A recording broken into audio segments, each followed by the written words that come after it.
Tout ce dont on a parlé dans Coup d'État peut vous donner l'illusion qu'on s'adresse surtout et avant tout à des entreprises essayant de faire des choses immatérielles. Mais en fait, ce n'est pas le cas. C'est juste une vue de l'esprit. Parce que souvent, tout ce qu'on vous a exprimé, enseigné, etc., donne le sentiment d'être plus facile lorsqu'il s'agit de business non physique que de business physique. Mais en fait, les business physiques ont énormément d'importance. Et alors, je vais mettre dans le même panier aujourd'hui les gens qui veulent faire du hardware, les gens qui veulent ouvrir un magasin, les gens qui veulent faire du service, pour vous montrer qu'en fait, tout ça répond au même effort. Il faut savoir que le hardware et le fait et à peu près tous les business qui impliquent des coûts structurels de fabrication ont toujours eu auprès des investisseurs, auprès du marché, très mauvaise réputation. Il n'y a encore pas si longtemps, si vous alliez voir un investisseur en lui disant bonjour, je veux fabriquer des chaises intelligentes, ou bonjour, je veux ouvrir le restaurant de demain, ou bonjour, je veux faire une voiture qui roule tout seul, il aurait dit non, ça ne m'intéresse absolument pas, c'est trop cher, c'est trop compliqué, c'est trop incertain, c'est beaucoup trop complexe en termes de distribution.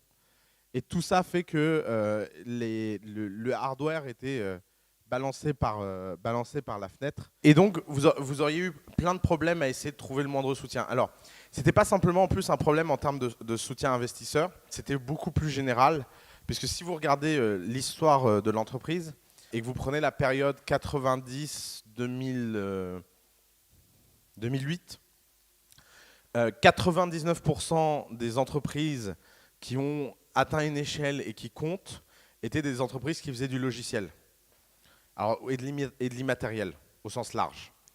Les business de service, les business de hardware, les business qui avaient quelque chose et une part physique, besoin de beaucoup d'employés, datent tous, quand ils sont grands, d'avant 90. Parce qu'en 90, il y a eu cet Eldorado incroyable des gens qui n'ont pas besoin d'employés, qui n'ont pas besoin de choses physiques, et qui donc, c'est magique, vont faire des choses automatiques. Alors après, c'est plus ou moins vrai. Amazon est parti pitcher tout le monde en disant c'est génial, on n'a pas besoin d'ouvrir de magasins, on n'a pas besoin d'employés. Ils se retrouvent être maintenant l'un des premiers employeurs des États-Unis, et ils ont des entrepôts partout, et c'est une galère pas possible. Mais ce n'était pas le pitch. Amazon n'a pas commencé comme ça. Amazon n'est pas venu en disant vous allez voir, on va se prendre la tronche et on va vendre des frigos. Ils sont venus, ils ont dit on va créer des librairies sans magasin. Et dire je vais créer des librairies sans magasin, ça faisait rêver tout le monde. Il faut bien comprendre comment Amazon a commencé. Et alors, qu'est-ce qui s'est passé c'est qu'en moins de 15 ans, le hardware est devenu aussi low-tech que le software. Alors, qu'est-ce que ça veut dire? Ça veut dire qu'aujourd'hui, vous pouvez développer des produits, vous pouvez développer des services, vous pouvez imaginer des choses à peu près à la même vitesse que vous n'imaginez des logiciels. Alors, avec évidemment des contraintes spécifiques, etc. Mais aujourd'hui, n'importe qui est capable de prototyper à peu près n'importe quoi. Alors, évidemment, il y a plein de tendances macro qui appuient ça. L'impression 3D qui est dans la pièce là-bas, le prototypage rapide, le fait que vous êtes capable de vendre sur Internet, le fait qu'il y a besoin de moins d'argent. Si vous prenez la courbe du logiciel, 95, vous avez besoin de 5 millions pour lancer une start-up. 2001, vous avez besoin de 500 000 euros. Aujourd'hui, vous avez besoin entre 0 et 500 euros. Ça c'est la courbe de lancement d'un logiciel. Si vous regardez aujourd'hui la courbe de lancement d'un produit ou d'un objet, on est passé d'à peu près 50 millions d'euros dans les années 90, parce qu'il fallait carrément acheter sa propre usine. Vous imaginez qu'en 90, quand on voulait faire quelque chose dans ce milieu-là, il fallait, comme première étape, acheter une usine. Vous n'avez pas commencé, vous avez à peu près une idée de ce que vous voulez faire, et vous devez aller expliquer à quelqu'un qui va payer une usine. Et qu'il n'y a pas de problème, c'est pas grave, tout va bien se passer. Donc vous comprenez pourquoi à l'époque les gens qui faisaient le concours Lépine, ils gagnaient une médaille au concours Lépine et puis après il n'y avait rien. Et c'était vraiment un drame en fait. Donc ça, c'est vraiment ce qu'on appelle le lean manufacturing, le fait qu'aujourd'hui des gens sont prêts à faire des pré-séries et à prendre le risque.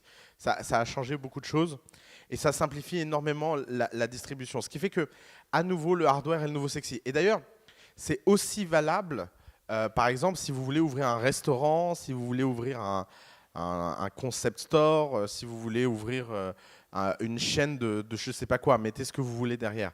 Aujourd'hui, ça n'a jamais été aussi facile de révolutionner ces business-là. Imaginez que vous vouliez lancer une société de femmes de ménage. Prenez le truc le plus low-tech et qui a la plus mauvaise image. Vous voulez faire une société de femmes de ménage il y a 10 ans, c'est une galère administrative et logistique insupportable et invraisemblable. Et c'est des coûts à perdre votre santé. Aujourd'hui, HomeJoy fait travailler à peu près 1 million de femmes de ménage aux États-Unis avec une équipe de 12 personnes. Et on ne parle pas de software, on parle vraiment de gens qui viennent faire le ménage chez vous, ils sont réels, il n'y a pas de robots. Ils ont virtuellement 1 million de salariés. Vous imaginez? C'est une boîte qui a 24 mois. Aujourd'hui, des gens dans le service sont capables d'atteindre des échelles pareilles. Par exemple, Momentum Machine, qui fait des burgers automatiques, a le projet d'ouvrir des centaines de restaurants dans le monde en moins de 5 ans. Des centaines de restaurants. Et ça, c'est leur pitch.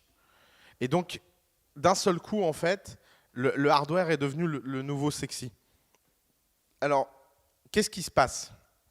D'abord, il y a eu un truc qui a changé la donne, plus que les gens ne l'imaginent, c'est cet objet-là, l'iPhone.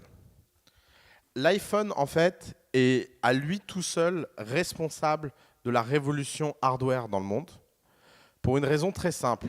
C'est que tous les composants qui sont dans cet iPhone ont été copiés, violés, transformés par à peu près tous les prestataires chinois de Shenzhen. Et comme ils sont produits dans les Android, dans les iPhones, etc., à des centaines de millions d'exemplaires, le prix des composants est devenu très, très, très peu cher. Ce qui veut dire qu'aujourd'hui, n'importe qui peut utiliser des composants qui sont dans un téléphone, les acheter pour très peu cher et faire autre chose. Et c'est des choses qui impactent tout. Ça impacte l'immobilier, ça impacte la restauration, ça impacte... Tiens, par exemple, ça m'a vachement surpris, le spa de l'Intercontinental à Marseille vient d'ouvrir. C'est un tout nouveau spa, Parc la Reims. Et à l'entrée, il y a des bornes qui reconnaissent le client. Alors, je ne sais pas trop comment ça marche parce que moi, ça ne m'a pas reconnu. Mais c'était la première fois que j'y allais. Mais le type m'a expliqué qu'en fait, si je revenais, mes préférences étaient enregistrées par cette borne qui reconnaît à peu près la forme des gens. Je pense que ça fonctionne par reconnaissance faciale. Et ça me permet d'accélérer l'expérience spa. Ça supprime quand même 2 personnes à l'entrée qui peuvent faire autre chose. Et ça, fois 500 spas dans le monde, ça peut avoir un impact énorme. Alors, c'est assez high-end comme truc, parce qu'il faut imaginer que les gens vont dans plusieurs spas intercontinentaux dans le monde et que donc leurs préférences sont enregistrées, quel que soit l'intercontinental dans lequel ils descendent. Mais c'est typiquement le genre de choses qui a un impact énorme sur les business physiques. Mais ça, une telle techno, il y a 10 ans, c'était de la science-fiction. Aujourd'hui, c'est installé à l'entrée d'un spa qui, à mon avis, n'y comprend rien. C'est-à-dire que je pense que les types qui ont installé ça ne savent même pas comment ça fonctionne. C'est juste une commodité. Ils l'ont acheté, ça marche. C'est comme la plupart des gens qui ont un ordinateur ne savent pas comment leur ordinateur fonctionne. Et ils n'ont pas besoin de le savoir. Et le fait que ces technologies soient en train de rentrer dans l'ensemble de la société, eh ben, ça veut dire que ça commoditise. Alors commoditiser, c'est un mot qui n'existe pas en français, c'est un barbarisme made in the family, parce qu'on ne veut pas dire banaliser, la traduction c'est banaliser, mais le fait de banaliser, on ne comprend pas très bien où ça veut en venir. L'idée de commodité, c'est vraiment quelque chose qui est disponible en masse, pour pas cher, et qui n'est donc plus une différence. Et je pense que la technologie est de moins en moins une différence. Si vous vous projetez un minimum à 10 ans, dans 10 ans, tout le monde installera dans à peu près tous les services des technologies d'exception et ça paraîtra absurde aux gens comme comme il y a 10 ans, enfin peut-être pas il y a 10 ans, mais comme il y a 20 ans, il n'y avait que les hommes d'affaires richissimes qui avaient des téléphones portables. Aujourd'hui, le moindre adolescent a un téléphone portable. C'est plus. Avant, quand vous étiez homme d'affaires, c'était un avantage comparatif d'avoir le téléphone dans votre voiture. Vous pouviez faire des affaires en roulant, c'était le truc. Il y avait, les gens, quand les téléphones portables sont sortis, ne comprenaient pas à quoi ça servait. Ils disaient, mais pourquoi faire? J'ai pas besoin. Puis aujourd'hui, c'est la question inverse qu'on se pose. Comment les gens se donnaient rendez-vous sans téléphone portable? Moi, c'est un truc qui m'interroge beaucoup, en fait. Comment ils faisaient les gens avant? Et c'est ça, en fait, c'est ça le sujet. Alors, la deuxième chose, c'est que et je pense que le phénomène d'Internet des objets est un phénomène intéressant de ce point de vue-là. C'est que quand on parle d'Internet of Things, en fait, on essaie de faire passer une idée qui est qu'avant, les ordinateurs étaient connectés et pouvaient discuter entre eux, mais que maintenant, les objets sont connectés et peuvent discuter entre eux. Et la communication machine to machine, elle est en train de tout changer, parce que des choses qui avant étaient impossibles deviennent possibles, parce qu'il n'y a plus besoin d'intervention humaine pour que des machines se synchronisent et interagissent entre elles. Et ça, on n'est qu'aux prémices de ce qui est en train de se passer. Par exemple, on a une startup as a family qui fait du Bitcoin. C'est des technologies Bluetooth low energy, donc qui essayent de ne pas défoncer la batterie de votre téléphone, et qui font que quand vous rentrez dans un endroit, vous êtes reconnu, on sait qui vous êtes, etc. Mais surtout, votre téléphone va parler avec ces devices et va échanger de l'information sans que le magasin ou sans que vous n'ayez besoin d'interagir. Et ça, c'est vraiment le tout début d'une longue traîne sur tout ce qui va se passer en termes de connexion. Et imaginez votre frigo qui se remplit tout seul d'après une liste préenregistrée parce qu'il voit que quelque chose manque dans le frigo. Imaginez, je ne sais pas moi, votre téléphone qui indique qu'il y a un problème avec votre santé, votre voiture qui indique que vous avez eu un accident, etc., etc. C'est vraiment infini. Autant la communication homme à homme, passant par les machines, avait déjà amplifié ce qui était possible, autant le jour où les machines vont pouvoir communiquer entre elles sans que personne d'autre n'interagisse, ça va changer grandement les choses. Et alors, ce qui est incroyable dans la révolution, on va dire, contemporaine de l'hardware et des objets, etc., c'est l'avènement des nouveaux modes de financement. Et ça, c'est vraiment la dernière chose, c'est que retenez que le paradigme industriel, il a changé. Il a réellement changé. Le paradigme industriel du 19e siècle, c'est j'ai une idée, je fabrique, donc je finance. Une fois que j'ai suffisamment fabriqué, je distribue, et tout l'enjeu est de distribuer suffisamment massivement et suffisamment propriétairement pour donner l'illusion aux gens qu'ils n'ont pas d'autre choix que d'acheter, et je vends. Et donc c'est un modèle capitalistique à très très fort risque. Maintenant le modèle, c'est j'ai une idée, je vends, et seulement si ça vend, je cours après le financement et la distribution. Et ça change tout. Vous voulez ouvrir la clinique de demain ? On réfléchit beaucoup au sujet de la clinique de demain. Vous voulez ouvrir la clinique de demain ? N'ouvrez pas de clinique. Faites un film.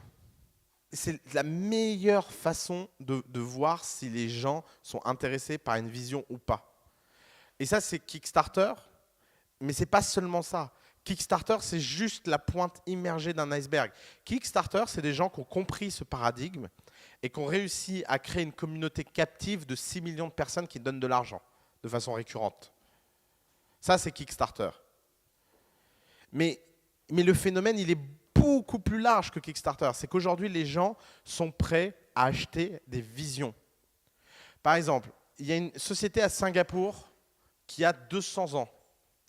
Elle est spécialisée dans les vitres. Vous imaginez, le business quand même le plus... les mecs fabriquent des vitres. Tout type de vitres. Des glaces, des miroirs, des fenêtres, des tables, du verre poli, du verre machin. C'est une boîte familiale qui est dirigée par la 4e génération dans la famille.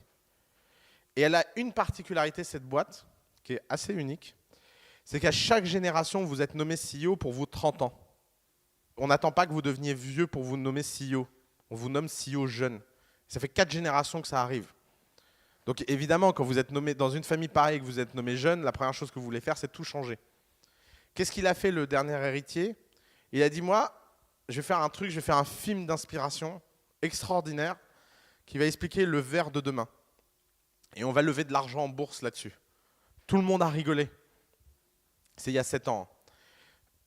À l'époque, il n'y avait pas Kickstarter, ça paraissait pas évident. Ce type a levé 500 millions de dollars en bourse, à la bourse de Hong Kong, sur un film. Sur un film. Ils ont investi 5 millions d'euros pour faire le film. C'est une vraie super production. Mais c'est 5 millions d'euros infiniment plus intelligemment dépensés qu'ils n'auraient jamais pu faire en termes de prototype. S'ils avaient dépensé 5 millions pour faire un prototype du verre de demain, ils auraient eu les Google Glass. C'est que les gens se diraient, mais c'est pas possible, quoi. Ça marche pas, ce truc, quoi. Mince. Google Glass. Et c'est ça le sujet. Le sujet, c'est qu'aujourd'hui, vous n'avez plus besoin de fabriquer pour convaincre les gens. Et ça, c'est un changement de mentalité, c'est un changement sociologique profond. Et d'ailleurs, toutes les excuses que vous pouvez vous raconter. On a eu le fondateur de Kickstarter ici, Charles Adler. Je lui ai demandé quelle était la chose qui l'avait le plus impressionné sur Kickstarter. Il a dit c'est l'une des toutes premières campagnes qu'on a eues. On a financé un restaurant à San Francisco sur Kickstarter. Et alors, vous savez comment ils ont financé un resto? Les types, ils ont dit voilà, on va ouvrir un restaurant avec une carte extraordinaire et originale. On fait une campagne Kickstarter et on organise des dégustations des plats qu'on va faire dans le restaurant tous les mercredis pendant toute la campagne Kickstarter à telle adresse. C'est l'une des premières campagnes vraiment réussies sur Kickstarter. C'est ni un logiciel, ni un produit hardware technologique, c'est un restaurant. Et c'est ça, en fait, le changement profond de l'hardware. C'est que d'un seul coup, tout ce qui est dans le monde physique, et ce n'est pas simplement qu'une question d'objets. Les histoires d'objets connectés, etc., sont hyper intéressantes. Mais à nouveau, ce n'est qu'une toute petite partie d'un phénomène beaucoup plus large. Le phénomène beaucoup plus large, c'est la révolution des modes de financement grâce à quelque chose d'unique au monde. C'est que des gens au fin fond de l'Iowa peuvent financer un restaurant à San Francisco parce que des gens sur des photos ont l'air de trouver ça bon. Et que, je sais pas, ils trouvent la tête du mec qui ouvre le resto sympa et qu'il a une bonne énergie et que la vidéo est cool. Vous avez vu, parlons d'un sujet. Qui a vu Potato Salad là? Il y a un type qui a fait une campagne blague sur Kickstarter, 10 $. Mon rêve dans la vie, c'est de faire une salade de pommes de terre. J'ose pas me lancer, mais si les gens me donnent 10 $ sur Kickstarter, je me lancerai et je ferai la salade de pommes de terre et je la partagerai avec le type qui me finance 10 $. Le type en est à 60, hier, il en était à 70 000 $ collectés. Je ne sais pas combien il est aujourd'hui. Quelqu'un peut regarder combien, si ça a augmenté depuis hier. La presse entière est en train de se moquer de ce truc-là en disant c'est la folie de l'Internet, c'est n'importe quoi, les gens sont complètement idiots. En fait, c'est la presse qui n'a rien compris. Cette salade de pommes de terre représente le symbole de l'économie nouvelle. C'est que des gens sont prêts à donner de l'argent. Quand vous regardez le montant que les gens ont donné, c'est tout petit. Les gens sont prêts à donner en masse et de façon amplifiante de l'argent à quelqu'un parce qu'il est drôle. Parce que le texte de cette salade de pommes de terre, il est bien écrit. Parce que les vidéos que le mec font sont géniales. Et qu'en fait, c'est un sketch. Et ce que les gens sont en train de payer, c'est un sketch. Et les gens savent très bien que tout ceci n'est qu'une vaste blague. Mais tout ceci n'est qu'une vaste blague qu'ils ont envie de soutenir parce qu'elle représente en fait le phénomène. Et d'ailleurs, il y a un article dans Le Monde qui explique que quand même c'est limite éthiquement parce que le type va toucher de l'argent. Moi, j'ai le flux Facebook de tous mes amis aux États-Unis qui ont donné de l'argent et les mecs sont juste trop contents que ce type va toucher 70 000 $. Et il est là en fait le shift de mentalité. Le shift de mentalité, c'est qu'à un moment donné, les gens sont prêts à soutenir des choses parce qu'elles sont cool, parce qu'elles sont fun, parce qu'elles représentent quelque chose qui est en accord avec leur vision. Le mec ne va pas gagner des centaines de millions avec sa salade de pommes de terre, mais il va avoir une belle année devant lui et il va avoir un phénomène qui le dépasse et il va falloir en faire beaucoup de patates. En fait, il est dans la merde, le type. Franchement, ça m'a donné grandement espoir dans l'humanité, cette histoire de salade de pommes de terre. Et ça, en fait, ça change tout parce que aujourd'hui, vous avez des boîtes qui ont reçu énormément de financement. Nest, par exemple, les thermostats intelligents, 120 millions de dollars de financement. Leap, l'interface gestuelle sur les ordinateurs, a reçu 45 millions.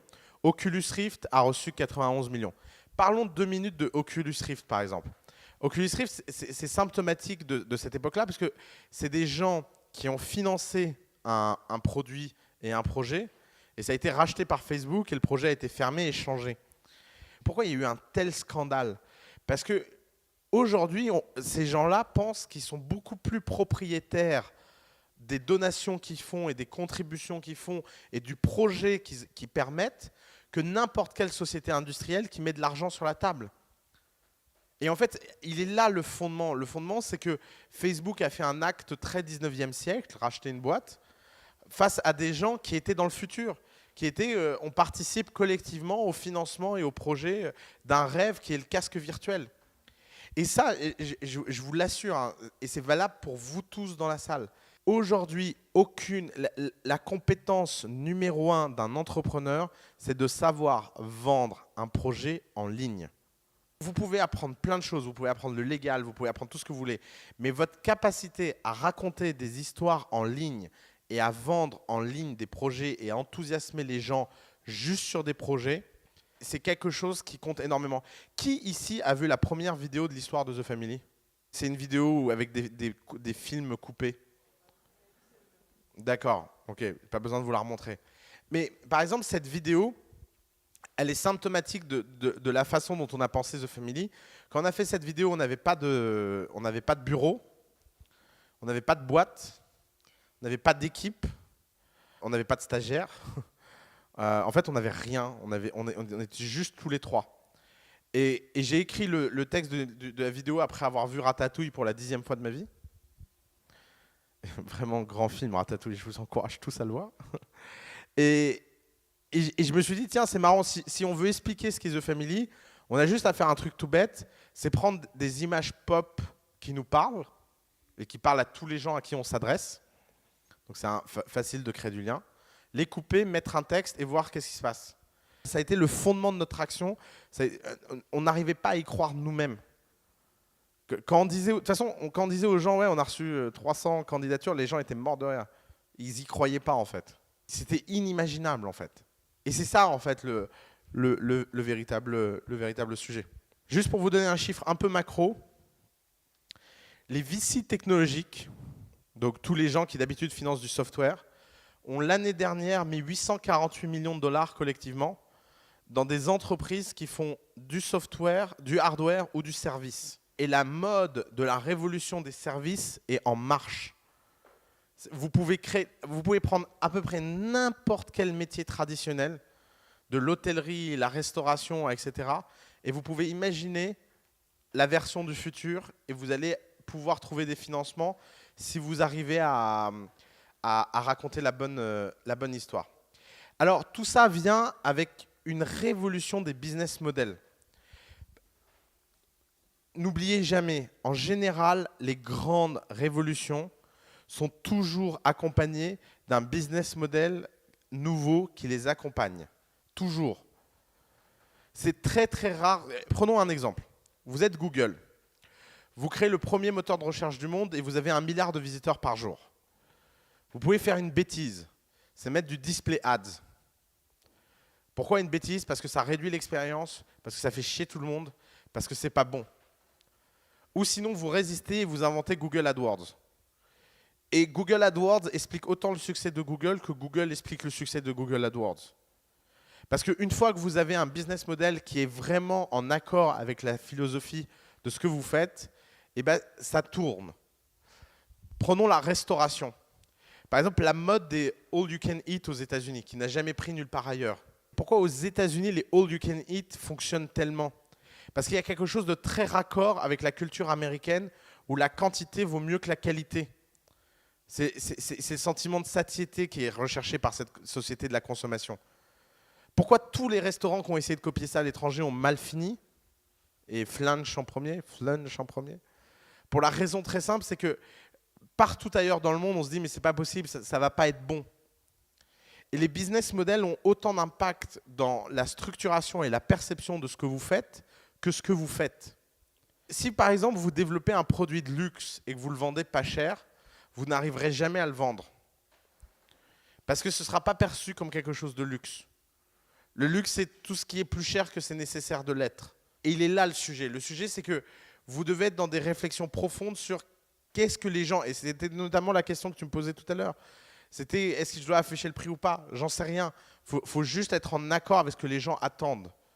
Et être raccord, c'est vraiment l'idée d'être raccord, en fait. Et être raccord, ça demande de vivre, en fait. Ça demande de développer de l'instinct, ça demande de comprendre les gens. C'est pas juste une méthode. Alors, l'une des grosses révolutions dans le hardware, qui a été lancée, en fait, mine de rien, en France, avec les offres triplées et les fameuses box, c'est le HAAS. H-A-A-S. Le Hardware as a Service. Alors, l'idée est toute bête. C'est comme le Software as a Service. Au lieu d'acheter un objet et un produit cher, vous le louez pour un prix tous les mois. Quand Freebox vous envoie une box, vous payez un abonnement. Alors là, en plus, c'est un produit plus un service.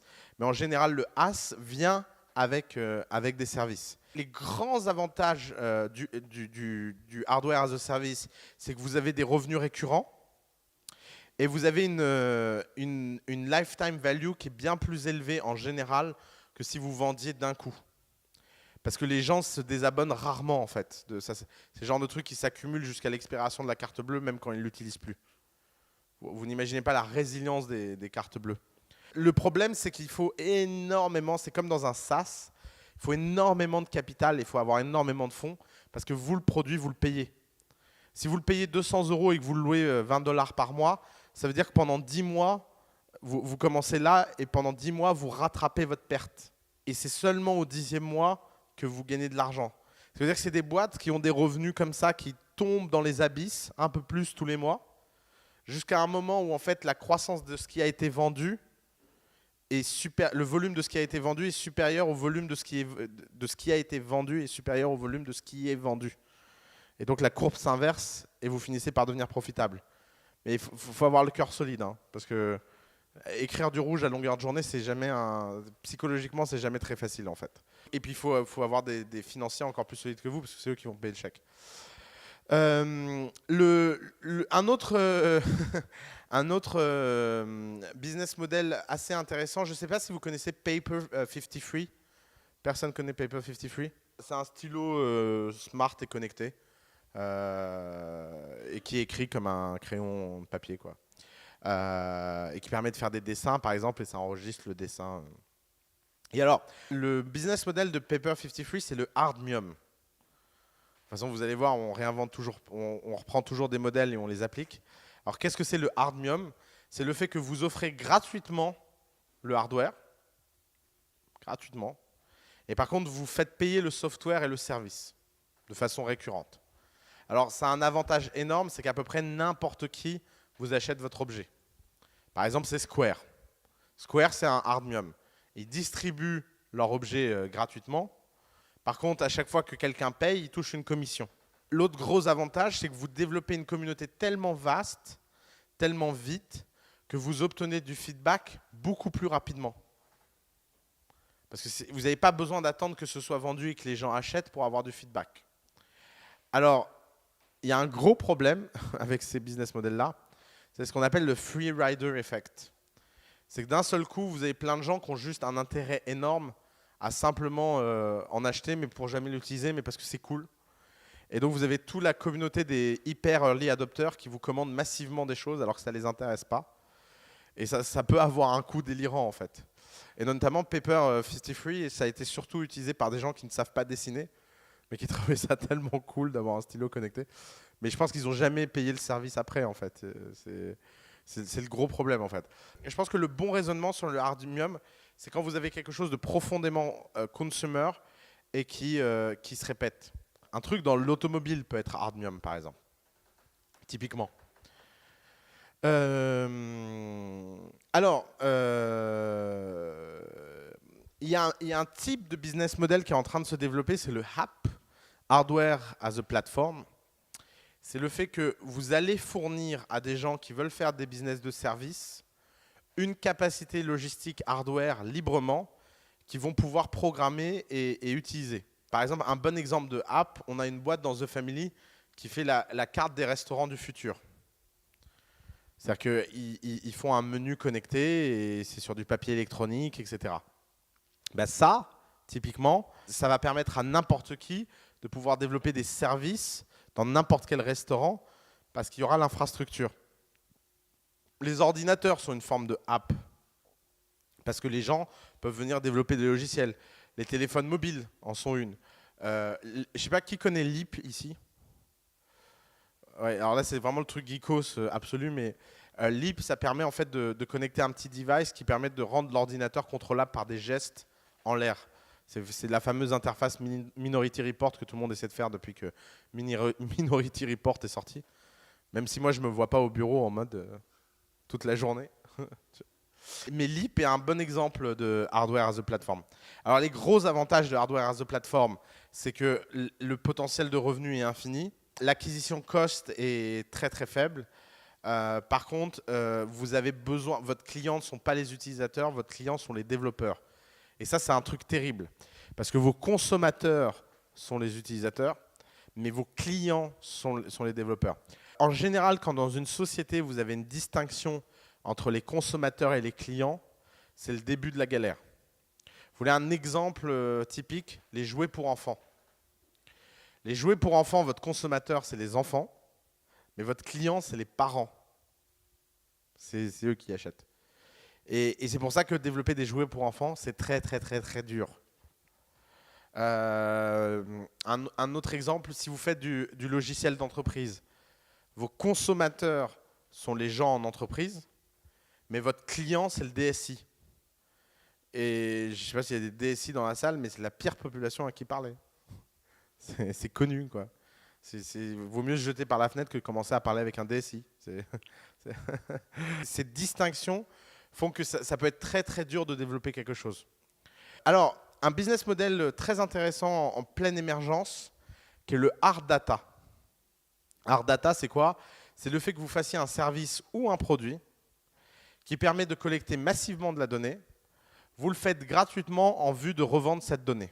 Alors, vous voulez un hard data très original et intriguant? Le médecin as a service. J'ai vu ça hier. Je vous fais le pitch. Votre médecin est gratuit. Vous ne payez rien. Il est payé par des sociétés pharmaceutiques.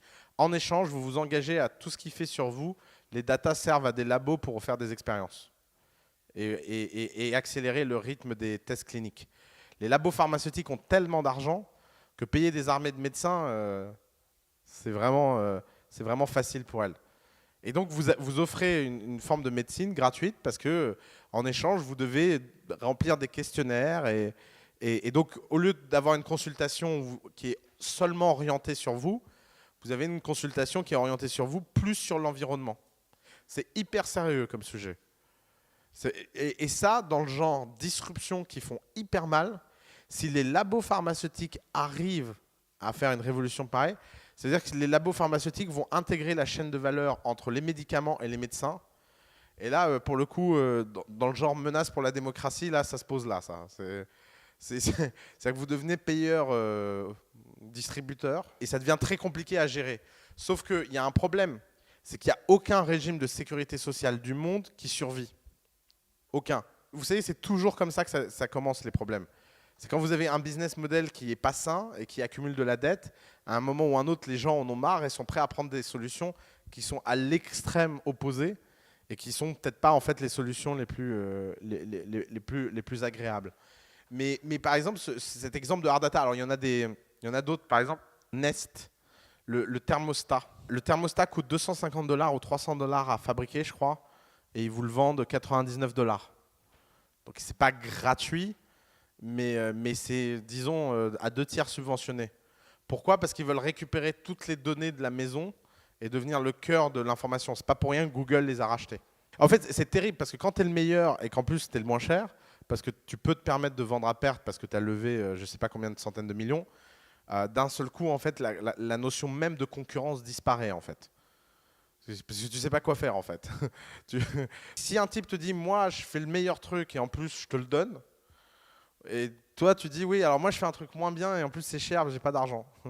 Ça devient un vrai problème. Mais enfin, les stratégies monopolistiques, il y a un endroit au monde où ils sont bons, c'est les États-Unis, et c'est parce qu'ils sont capables de faire des paris incroyables.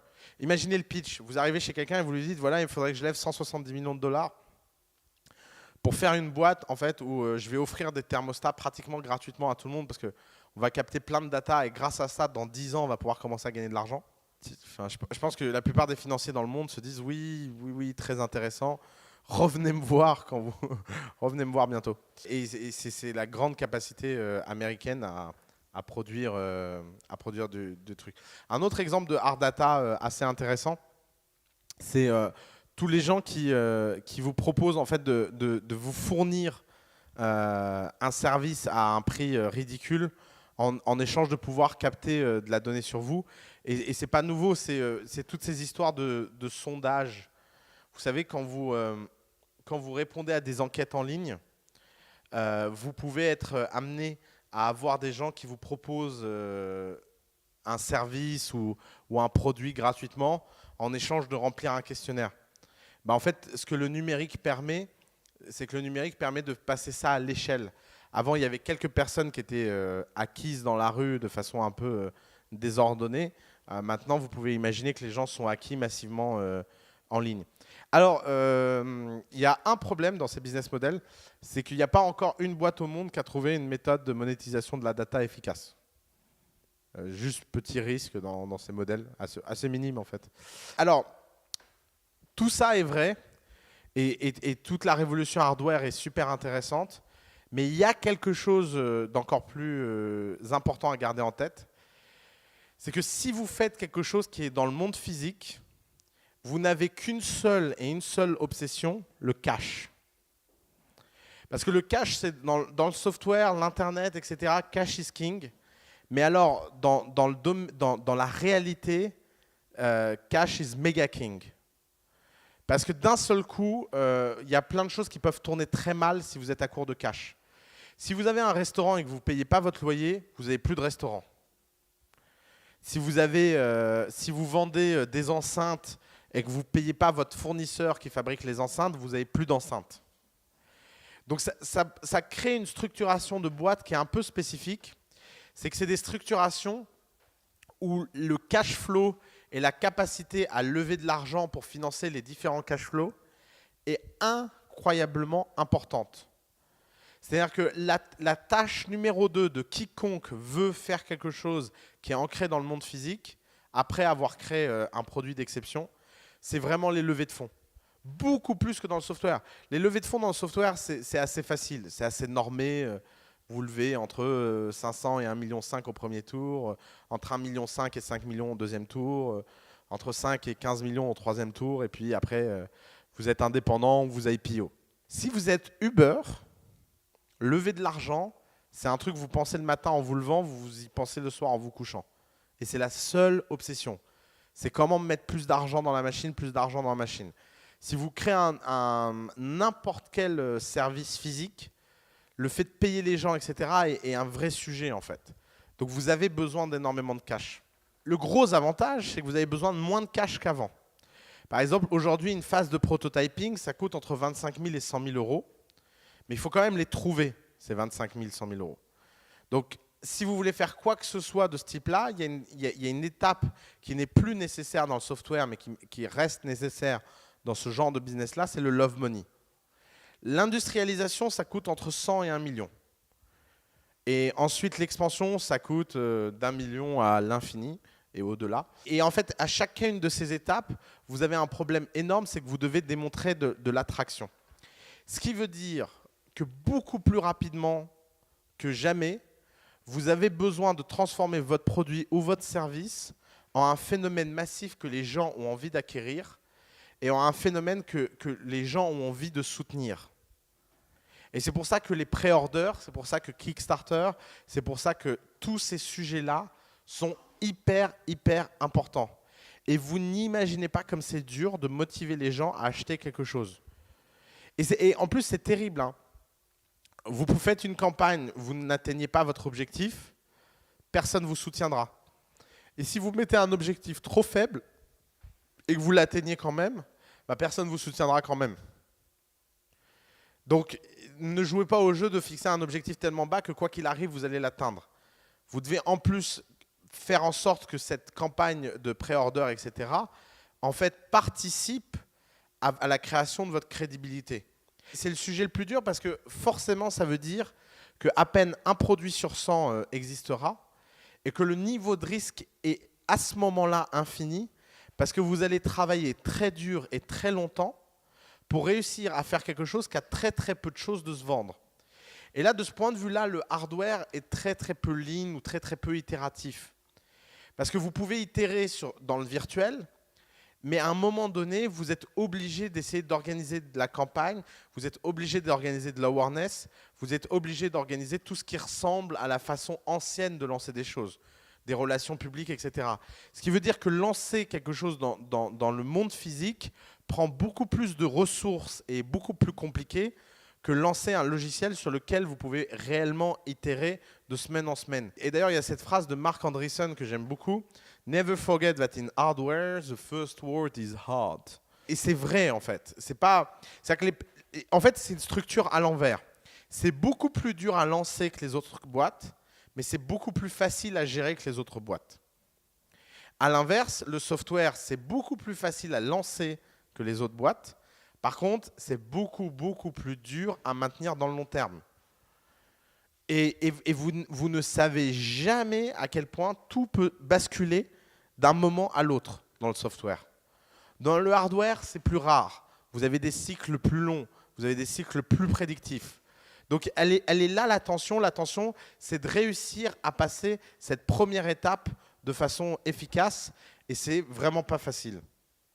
Alors, la deuxième chose, c'est que le hardware a un sujet, c'est le niveau des marges.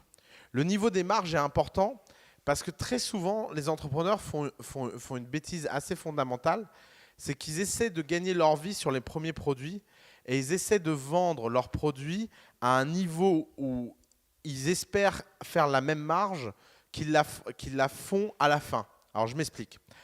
Si votre produit coûte 150 € à fabriquer, quand vous fabriquez 10 000 exemplaires, ça veut dire qu'il coûtera 15 € à fabriquer quand vous en fabriquerez plusieurs millions.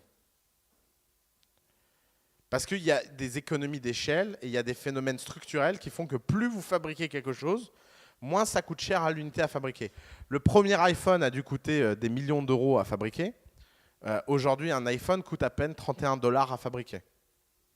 31 $, hein, l'iPhone, dernier rapport. Vous l'avez payé 1 000 €. Hein, c'est un délire. Résultat, le gros problème, c'est que les entrepreneurs ont tendance à établir leur politique de prix en se disant que la marge minimum dans le hardware, c'est 60-70%.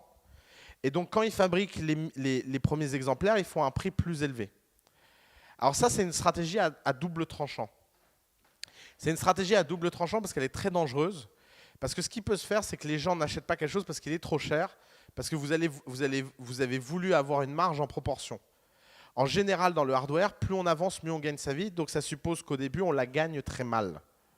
Et vous ne pouvez pas faire beaucoup de marge au début. Vous devez vous comporter comme si ça coûtait dès le premier jour le prix final de fabrication. Ça, mentalement, c'est quelque chose de difficile parce que vous devez être concentré sur le présent et non pas sur le futur. Parce qu'au présent, les gens n'ont pas envie de payer un premium sous prétexte que c'est fabriqué un peu d'exemplaires. Alors, il y a une astuce de contournement de ça, qui est ce qu'on appelle les stratégies de high-end access to market. C'est par exemple Tesla. Tesla a vu qu'il était impossible de fabriquer une batterie pour pas cher et que les marges allaient être dégueulasses. Qu'est-ce qu'ils ont fait? Ils ont commencé par développer une Ferrari. Puisque en commençant par une Ferrari, vous pouvez faire suffisamment de marge pour payer le surplus de coûts que représente la batterie. Mais ils n'ont pas lancé une berline ou une Twingo chère. Vous voyez la différence? Ils ont lancé une Ferrari avec des caractéristiques de Ferrari, avec un look de Ferrari et des couleurs de Ferrari. Et ils ont dit, nous, on fait des voitures d'exception électriques. Mais sauf que la batterie qu'ils ont fabriquée à ce moment-là est une batterie qu'ils ont pu réutiliser dans plein d'autres choses.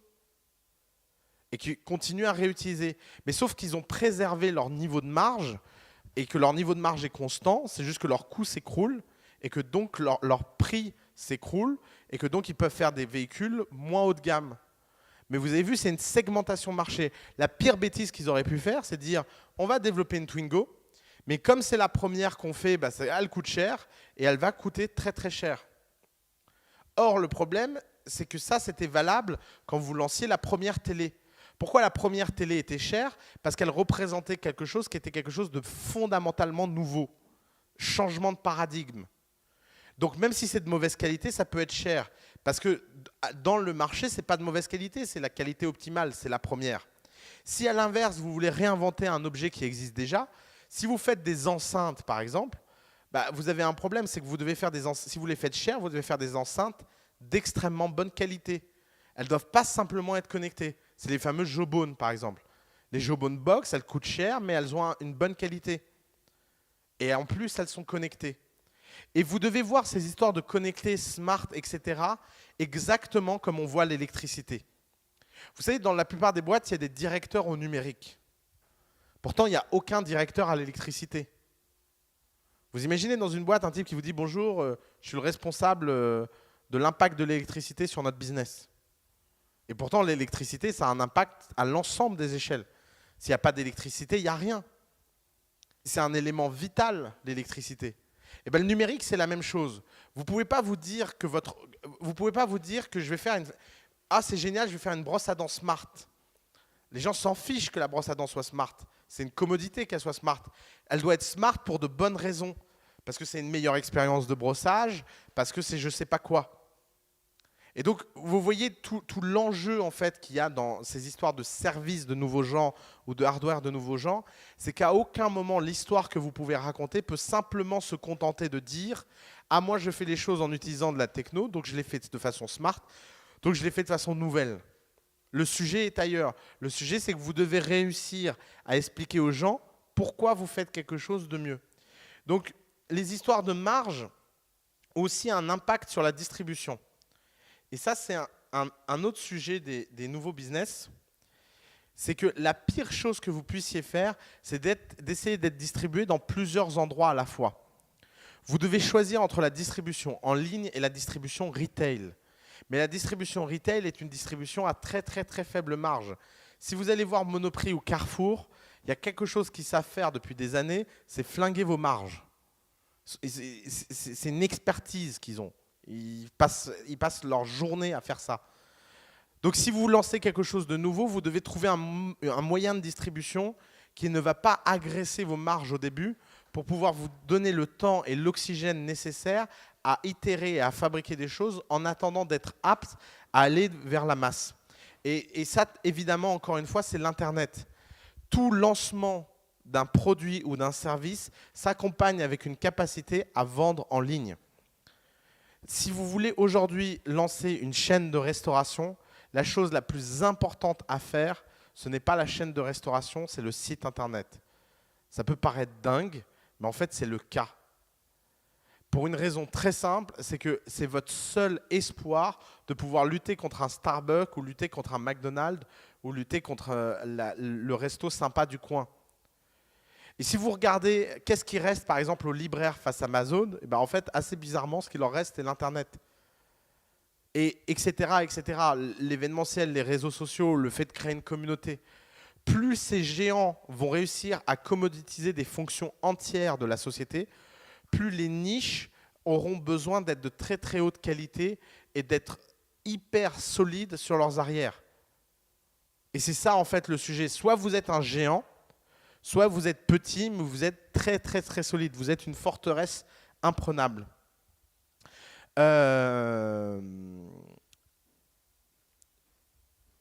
Les histoires de... Un autre point, c'est que quand vous faites des choses physiques, vous ne devez jamais sous-estimer à quel point vous pouvez quand même tester, vous pouvez quand même itérer et vous pouvez quand même faire les choses qu'on fait le mieux dans le software. Un des exemples incroyables que je connais, c'est c'est Jawa, par exemple, cuisine indonésienne. Quelque chose qui m'a impressionné dans la construction de Jawa, c'est que c'est pas quelqu'un qui s'est mis derrière un écran et s'est dit je vais ouvrir un restaurant de cuisine indonésienne. Tous les soirs, elle a fait un service de traiteur pendant plus d'1 an, à livrer des gens et à fabriquer des plats sur mesure indonésiens. Qu'est-ce que ça a fait? Ça a fait que pendant 1 an, elle a acquis de l'information et de l'argent au passage sur qu'est-ce que les gens aiment, qu'est-ce que les gens n'aiment pas. Vous voyez la différence entre ouvrir un restaurant de façon itérative et ouvrir un restaurant en faisant un business plan. Quelle est la première chose que les gens vous disent quand vous ouvrez un restaurant? C'est va voir un banquier, fais un business plan, présente-lui ton dossier, réfléchis dans ta caverne et ressors quand tu seras prêt, jeune padawan. Et c'est complètement ahuri parce qu'un restaurant, ce qui compte, c'est ce que les gens mangent. Et ce que les gens mangent, vous pouvez le faire dans votre cuisine en invitant les gens chez vous et en les faisant payer. Et avant, être un traiteur, c'était un sujet en soi. Aujourd'hui, vous avez Allo Resto. Vous pouvez vous inscrire sur Allo Resto et recevoir des commandes tous les jours alors que vous n'avez pas vraiment de restaurant. Il vous suffit juste d'une cuisine. Et ça, en fait, ça change tout et ça change tout à tous les niveaux. Avant, quand vous ouvriez un restaurant, vous ne pouviez pas commencer par être un traiteur parce qu'être un traiteur, c'était un problème de distribution en soi. Maintenant, être un traiteur, c'est une commodité. Et donc, la seule chose que vous avez à faire, c'est de vous concentrer sur le développement d'une carte et de cuisine. Et ça, c'est vrai pour plein d'autres sujets et plein d'autres choses. Si vous voulez lancer un service de femme de ménage, tiens, c'est un excellent exemple. Vous voulez lire des articles intéressants, allez lire l'histoire de Homejoy. H-O-M-E-J-O-Y. Allez tous lire les articles qui ont été écrits sur Homejoy. Homejoy, c'est l'histoire d'une nana qui est partie faire le ménage chez les gens pour comprendre qu'est-ce qui faisait la valeur du ménage et faire la plus grande société de femmes de ménage du monde. Et elle est en train de devenir un géant. Elle s'est lancée dans 180 villes aux États-Unis en moins de 24 mois. C'est délirant. La dernière fois que j'ai regardé les chiffres, elle a été lancée dans 30 villes. Il y a un article qui a été écrit quand elle a été lancée dans 60. Maintenant, elle est dans 180 et j'ai l'impression qu'elle va plus vite qu'il est possible d'imaginer d'aller. Or, pourquoi Homejoy est possible? Homejoy est possible parce que Craigslist existe. Si Craigslist n'existait pas, ce serait impossible pour Homejoy d'exister. Parce que avant, le problème quand on faisait une société de femmes de ménage, c'était pas de faire du ménage de qualité. Le problème, c'était de trouver des gens qui ont besoin de ménage. Mais maintenant, les gens qui ont besoin de ménage, ils vont tous au même endroit. Ils vont sur Craigslist. Et parce qu'ils sont tous sur Craigslist, si vous arrivez à les capter d'une meilleure façon, avec une meilleure qualité, c'est vous qui gagnez. Et c'est ça le grand enseignement que vous devez comprendre. C'est que pendant très longtemps, les histoires de business étaient des histoires de distribution. Ce qu'il fallait maîtriser, c'était la distribution. Aujourd'hui, la distribution pour la plupart des produits physiques est en ligne. Vous savez combien ça prend de temps d'avoir un produit référencé sur Amazon? 5 jours et un rendez-vous. 5 jours et un rendez-vous et vous êtes référencé sur Amazon. Vous imaginez ce que ça veut dire? C'est vrai que vous avez une infrastructure où les gens peuvent aller payer et acheter et commander avec un tiers de confiance incroyable qui est Amazon, sans aucun souci, en moins de 5 jours. Alors après, je ne vous garantis pas que tout le monde qui rentre dans ce process de 5 jours est sélectionné. Mais vous voyez le sujet. Le sujet, ce n'est plus d'avoir d'accord de distribution. Le sujet, c'est d'avoir un produit suffisamment bien, suffisamment impressionnant, que quand vous arrivez dans le bureau du type à Amazon à Londres, d'ailleurs c'est à Londres que ça se passe, assez bizarrement, que vous allez à Londres dans le bureau du type pour être distribué dans le monde entier sur Amazon, bah, ça prend un rendez-vous de 2 heures et un dossier, et vous avez une réponse 5 jours après. Et donc ce qu'il faut travailler, c'est le dossier et le produit, et non pas en fait la distribution. Quand vous voyez le temps qu'il faut pour que des vendeurs de jus de grenade soient distribués dans des casinos et des monoprix, c'est 3 à 5 ans de discussion, de machin, de trucs. L'Internet a complètement changé ça. Complètement. Et ce qui fait que, reprenons l'exemple du restaurant tout à l'heure, c'est que si vous êtes traiteur pendant 1 an, c'est-à-dire que le jour où vous lancez votre resto, dès le premier jour, vous avez déjà un fichier client de gens qui vous aiment. Si vous arrivez à livrer 4 personnes par soir et que vous le faites pendant 1 an, ça fait quand même 1200 personnes.